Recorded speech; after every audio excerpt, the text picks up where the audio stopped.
एक बात आपको पता है, हमारे देश का हाल यूं है कि हमारे देश में लोगों का खून धर्म के नाम पर खौलता है, मजहब के नाम पर खौलता है। हमारे देश में लोगों का खून बेरोजगारी, महंगाई, एजुकेशन, हॉस्पिटल, तरक्की, जीडीपी, शोषण, रेप, इन सब पर जो है ना, महंगाई वगैरह जितनी भी चीजें हैं, करप्शन वगैरह जितनी भी हैं, इन सब चीजों पर हमारे देश में लोगों का खून नहीं खौलता। अफसोस, सिर्फ धर्म के नाम पर ही खून खौलता है और सिर्फ मजहब के नाम पर ही खून खौलता है।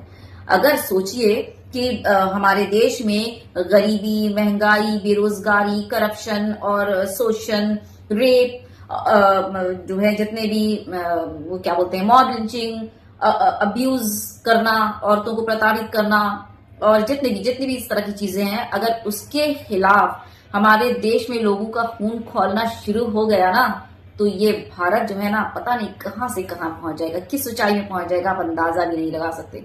इसलिए तो धर्म ने बांट कर रखा है। आधे तुम अपने धर्म को लेकर लड़ते रहो और आधे तुम अपने मजहब को लेकर लड़ते रहो और हम अपना यहाँ पर काम करते रहें।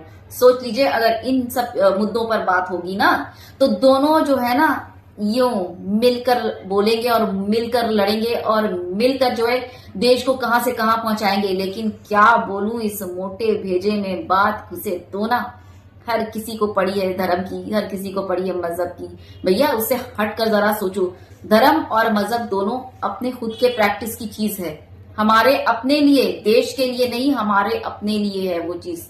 हम जितना भगवान की पूजा अर्चना करेंगे, हम जितनी इबादत करेंगे, वो हमारे लिए पर्सनल, वो हमारी चीजें हैं, हमारी पर्सनल चीजें हैं, हमें उससे फायदा पहुंचेगा, ठीक ना। तो उस चीज को देश के लिए लागू करना कहां तक सही है, इस चीज को बहुत गौर से और ध्यान से, ठंडे दिमाग से सोच कर देखिएगा, तो आपको मेरी बात समझ आएगी। वरना जो नहीं समझना चाहते तो उनका तो कोई इलाज है नहीं, है ना। इस बारे में आपकी क्या राय है, जरूर अपने ख्यालात का इजहार कीजिएगा। अल्लाह हाफिज।